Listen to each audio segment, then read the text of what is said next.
Welcome to Book Buzz Reviews and Summaries. Daring Greatly: How the Courage to be Vulnerable Transforms the Way We Live, Love, Parent, and Lead by Brené Brown. Book summary in 3 parts. Part 1. The Courage to Embrace Vulnerability. In the opening pages of Daring Greatly, Brené Brown invites us into a world where vulnerability is not a weakness, but a daring act of courage. A revolutionary idea that pulses with the raw, transformative power of human connection, with the precision of a poet and the warmth of a trusted confidant. Brown lays the groundwork for a journey that challenges everything we thought we knew about strength, shame, and the audacity to show up as our true selves. Part 1 of this 3-part odyssey is a clarion call to understand vulnerability as the heartbeat of a life well lived, a force that reshapes how we love, parent, lead, and dare to be seen. Brown begins with a confession. For years, she, a researcher of human emotions, recoiled from vulnerability. It was a word that conjured images of fragility, of exposure, of being stripped bare before a world ready to judge. Yet, through her groundbreaking research, thousands of interviews, focus groups, and stories from people across the spectrum of human experience, she unearthed a truth that would redefine her life and work. Vulnerability is not the absence of strength, but its essence. It is the courage to be imperfect, to step into the arena of life, knowing you might stumble, to say, "I love you" first, to share an idea that might fail, to stand up after a fall. This revelation, delivered with the weight of hard-earned wisdom, sets the stage for a narrative that is both deeply personal and universally resonant. In this first part, Brown introduces us to the concept of wholeheartedness, a way of living that embraces vulnerability as a pathway to connection, creativity, and growth. Wholehearted individuals, she explains, are those who live with courage, compassion, and a sense of worthiness, a belief that they are enough, just as they are. But this way of being is not a birthright. It is a practice, a daily choice to lean into discomfort rather than flee from it. With vivid storytelling, Brown paints portraits of people who embody this ethos. A mother who admits her fears to her child, a leader who owns a mistake in front of their team, a friend who shares a painful truth rather than hiding behind a mask. These stories, woven with Brown's signature blend of humor and heart, pull us into the narrative, making us question our own armor, our own defenses against the vulnerability we all feel. Yet, the path to wholeheartedness is not without its shadows. Brown delves into the concept of shame, the silent saboteur that whispers we are not enough, not smart enough, not successful enough, not lovable enough. Shame, she argues, is the enemy of vulnerability, the force that keeps us small, disconnected, and afraid. With the precision of a surgeon, she dissects the anatomy of shame, showing how it thrives in secrecy, silence, and judgment, and how it differs for men and women. For women, shame often manifests as the pressure to be perfect, to juggle impossible expectations of beauty, motherhood, and career. For men, it is the fear of being perceived as weak, of failing to meet society's demand for stoicism and control. Brown's insights are unflinching, yet her tone is never clinical. She writes as if she's sitting across from you, sharing a cup of coffee and a knowing smile, inviting you to see your own struggles in her words. Part 1 also introduces the concept of scarcity culture, a societal undercurrent that fuels shame and stifles vulnerability.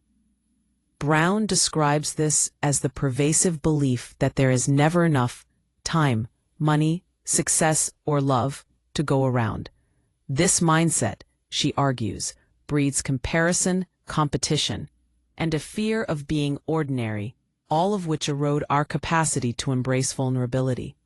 With a storyteller's flair, she illustrates this through anecdotes and cultural observations, from the relentless pursuit of perfection on social media to the quiet despair of feeling never enough in our daily lives. Her prose crackles with urgency, urging us to recognize how this scarcity mindset shapes our relationships, our parenting, and our leadership, and how vulnerability can be the antidote. As part one draws to a close, Brown leaves us with a powerful metaphor inspired by Theodore Roosevelt's famous Man in the Arena speech, from which the book takes its title. To dare greatly, she writes, is to step into the arena of life, to show up and be seen, even when there are no guarantees of success. It is to choose courage over comfort, to risk failure for the sake of growth, to embrace vulnerability as the birthplace of innovation, connection, and love. This image of the brave, imperfect soul stepping into the light lingers like a beacon, promising that the journey ahead will be both daunting and transformative. With part one, Brown has laid a foundation that is both intellectual and emotional, a tapestry of research, stories, and insights that compel us to keep reading. She has introduced the stakes. To live wholeheartedly, we must confront shame, reject scarcity, and embrace vulnerability as an act of daring. Yet she leaves us hungry for more. How do we cultivate this courage in our daily lives? How do we navigate the messiness of relationships, parenting, and leadership with vulnerability as our guide? These questions, shimmering with possibility, propel us toward parts 2 and 3, where Brown promises to unpack the practical tools and transformative practices that make daring greatly not just a philosophy, but a way of life. Part 2. The Practice of Daring Greatly. In the second act of Daring Greatly, Brené Brown sweeps us deeper into the arena, where the courage to be vulnerable transforms from a bold idea into a lived practice, a messy, exhilarating, and profoundly human endeavor. With the same blend of heart, humor, and razor-sharp insight that lit up part one, Brown now equips us with the tools to make vulnerability not just a philosophy, but a way of being. Part 2 is a masterfully woven tapestry of stories, research, and actionable wisdom, guiding us through the tender and treacherous landscapes of love, parenting, and leadership. It's a call to roll up our sleeves, to step into the discomfort of authenticity, and to discover the alchemy of connection that awaits. The stakes are higher now, the path more intimate, and Brown's voice, equal parts coach and confidant, urges us forward with a promise. To dare greatly is to live fully.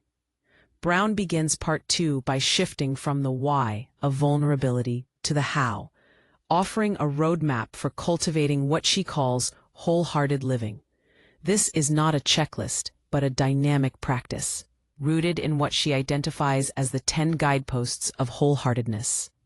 These guideposts, cultivating authenticity, self-compassion, a resilient spirit, gratitude, intuition, creativity, play, calm, meaningful work, and laughter, form the backbone of this section, each one a beacon for navigating life's uncertainties. With her storyteller's gift, Brown brings these principles to life through vivid anecdotes. A couple rebuilding trust after betrayal, a parent choosing connection over criticism, a leader risking transparency in a high-stakes meeting. Each story pulses with the raw truth of vulnerability, showing us that these guideposts are not abstract ideals, but daily choices, often made in the quiet moments when no one is watching. Central to this section is Brown's exploration of how vulnerability reshapes relationships. Love, she argues, is the ultimate arena for daring greatly, where the risk of being seen, truly seen, feels both terrifying and sacred. She dismantles the myth that vulnerability is a one-way street, showing how it thrives in reciprocity, in the mutual courage to share and receive. Through stories of couples and friends, Brown illustrates the dance of vulnerability. the moment a partner admits fear instead of anger, the friend who listens without fixing, the family that embraces imperfection over perfection. Her prose sparkles with empathy as she acknowledges the fear of rejection that shadows these acts. Yet she insists that this fear is precisely what makes vulnerability heroic. To love is to be vulnerable, she writes, echoing C.S. Lewis, and her words land like a heartbeat, urging us to lean into the discomfort for the sake of deeper connection. Parenting, Brown reveals, is another crucible for vulnerability, a realm where the pressure to get it right collides with the reality of human imperfection. She challenges the scarcity-driven parenting culture that demands flawless children and infallible parents, advocating instead for a model of good enough parenting, rooted in empathy and authenticity. With warmth and wit, Brown shares her own parenting missteps, moments of yelling, apologizing, and starting over, inviting readers to see themselves in her struggles. She introduces the concept of shame resilience in parenting, teaching us how to help children navigate failure and disappointment without internalizing shame. Through stories of families who model vulnerability, parents who admit, "I don't know," or "I'm scared too," Brown shows how these moments foster resilience and belonging in children, planting seeds for their own wholehearted lives. Her message is clear. To raise courageous children, we must first be courageous ourselves, daring to show up as imperfect, loving parents. In the realm of leadership, Brown's insights are nothing short of revolutionary. She challenges the traditional image of the stoic, all-knowing leader, proposing instead a model of daring leadership grounded in vulnerability. Drawing on her research, she shares stories of executives, teachers, and community leaders who transform their workplaces by embracing openness, admitting mistakes, fostering trust, and encouraging innovation through risk. Brown introduces the concept of the vulnerability gap, where leaders' fear of appearing weak creates disconnection and stifles creativity. Her solution? Cultivate cultures of feedback, where honest conversations replace blame, and where failure is seen as a stepping stone to growth. With her trademark blend of data and storytelling, Brown makes a compelling case. Organizations thrive when leaders dare greatly, modeling the courage to be human in a world that often demands invincibility. Yet, Part 2 is not without its warnings. Brown revisits shame, now exploring how it manifests in these intimate arenas: love, parenting, work, and how it can derail our efforts to live vulnerably. She offers practical strategies for building shame resilience, such as recognizing triggers, practicing self-compassion, and sharing our stories with trusted others. Her voice is both fierce and tender as she reminds us that shame thrives in isolation, but withers in connection. This section is rich with tools, journaling prompts, conversation starters, and reflective questions that invite readers to apply these ideas to their own lives, making the abstract tangible and the daunting doable. As Part 2 draws to a close, Brown leaves us standing at a threshold. The guideposts of wholeheartedness, the practices of vulnerability in love, parenting, and leadership have shown us what's possible: a life of deeper connection, greater courage, and authentic joy. But the journey is far from over. The tools are in our hands. But how do we sustain this practice in a world that often punishes vulnerability? How do we build communities, schools, and workplaces that honor daring greatly? These questions linger like a melody, pulling us toward the final act of Brown's transformative narrative. Part 2 has equipped us, inspired us, and challenged us to step deeper into the arena. But the true test lies ahead. Can we make vulnerability not just a moment, but a movement? With prose that dances between vulnerability and victory, Brown keeps us hooked. Her stories and insights weaving a spell that is both intimate and universal. Part 2 of Daring Greatly is a triumph of heart and wisdom, a bridge between the why and the what's next, leaving us eager to discover how this courageous practice can ripple outward to transform not just our lives, but the world around us. Part 3. The Revolution of Daring Greatly. In the soaring final act of Daring Greatly, Brené Brown lifts us from the personal to the collective, igniting a vision of a world transformed by the courage to be vulnerable. With the heart of a storyteller, the rigor of a researcher, and the fervor of a revolutionary, she beckons us to imagine a future where vulnerability is not just a personal practice, but a cultural force, a movement that reshapes schools, workplaces, and societies. Part 3 is a crescendo of hope and challenge, a tapestry of stories and strategies that show how Daring Greatly can ripple beyond our individual lives to create communities of connection, empathy, and resilience. Brown's voice, as ever, is a beacon, warm, unflinching, and electric, urging us to carry the torch of vulnerability into the world and make it our legacy. Brown opens this section with a bold declaration. Vulnerability is not just about personal courage, it's about collective transformation. Having equipped us with the why, Part 1, and the how, Part 2, of wholehearted living, she now turns her gaze to the where. Where can vulnerability take root and flourish? The answer lies in the systems and spaces we inhabit, our schools, our workplaces, our communities. With her characteristic blend of data and narrative, Brown argues that these institutions often perpetuate cultures of shame, scarcity, and disengagement, but they can be reimagined as arenas for daring greatly. This vision is not utopian, but practical, grounded in stories of real people, teachers, CEOs, parents, and activists, who are already planting the seeds of change.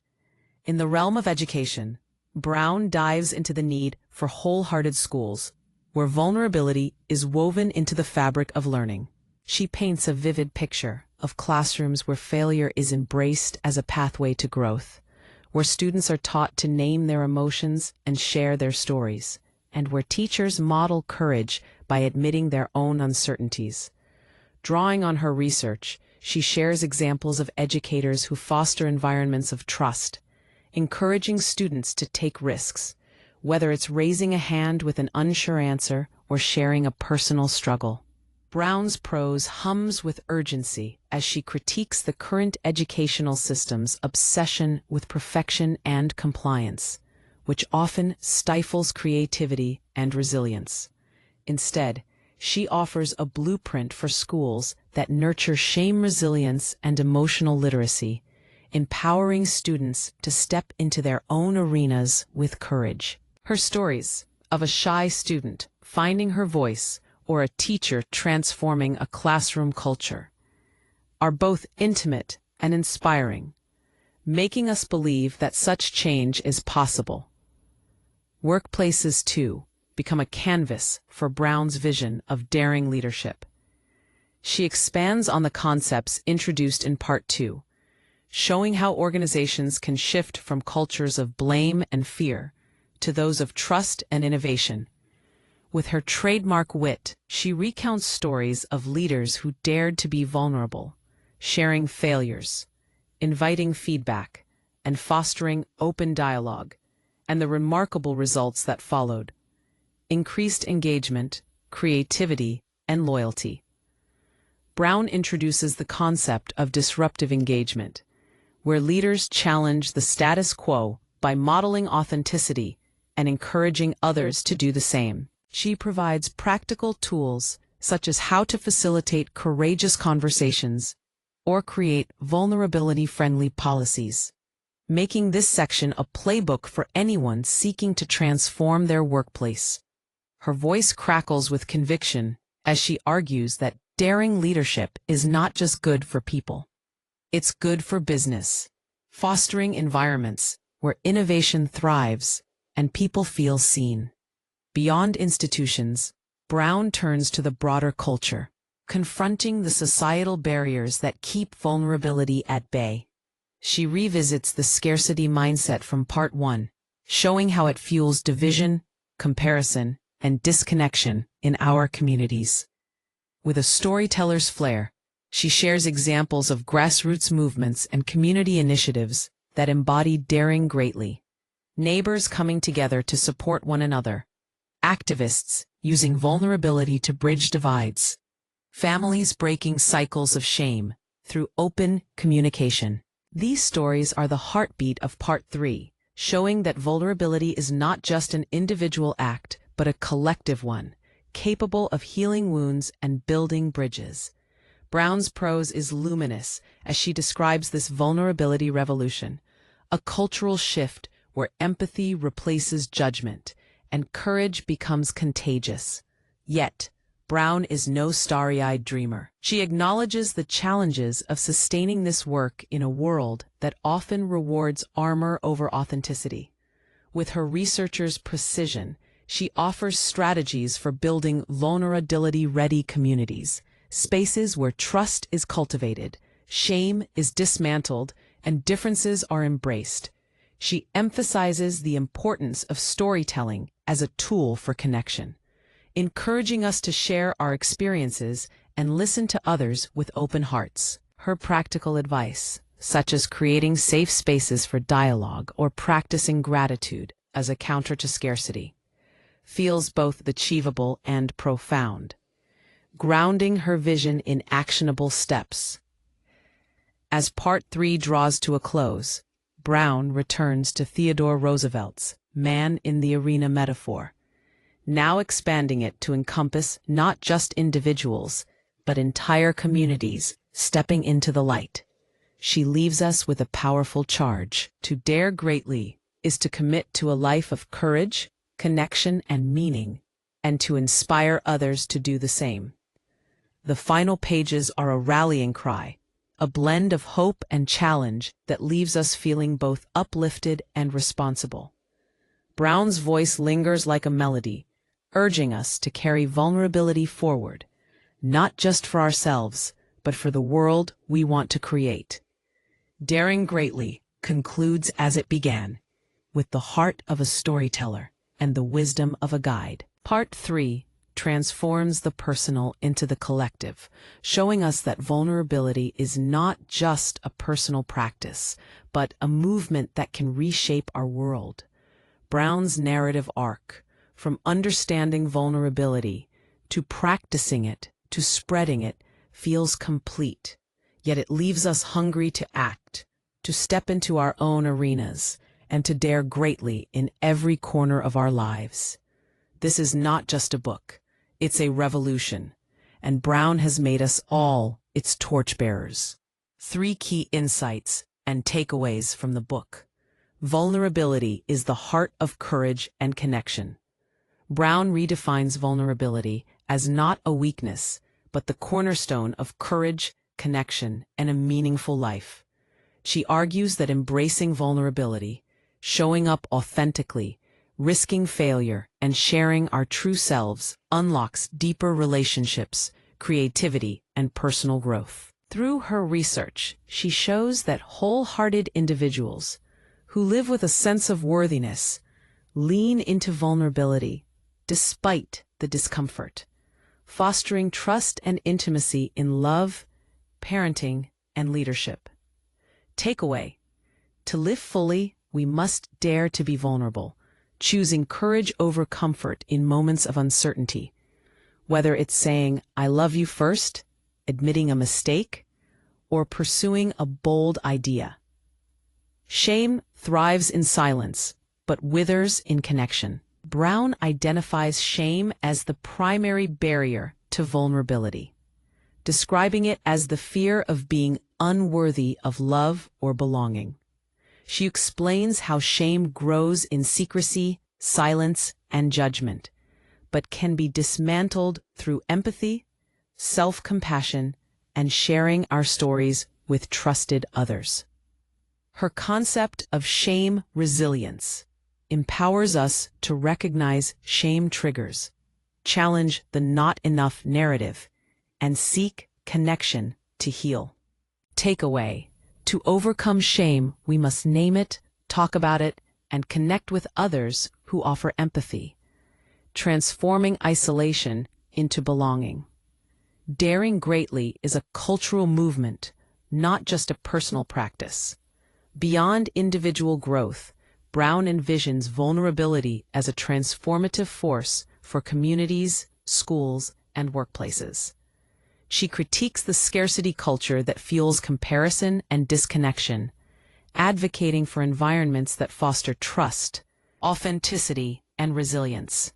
From wholehearted schools that teach emotional literacy to daring leadership that embraces transparency, Brown shows how vulnerability can reshape systems to prioritize human connection over perfectionism.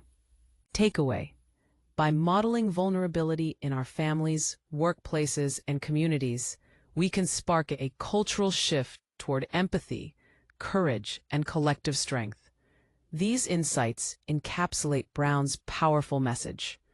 Vulnerability is not a flaw, but a strength that transforms how we live, love, lead, and connect. By embracing it, confronting shame, and spreading its practice, we can create a more courageous and connected world. Thanks for listening to Book Buzz Reviews and Summaries.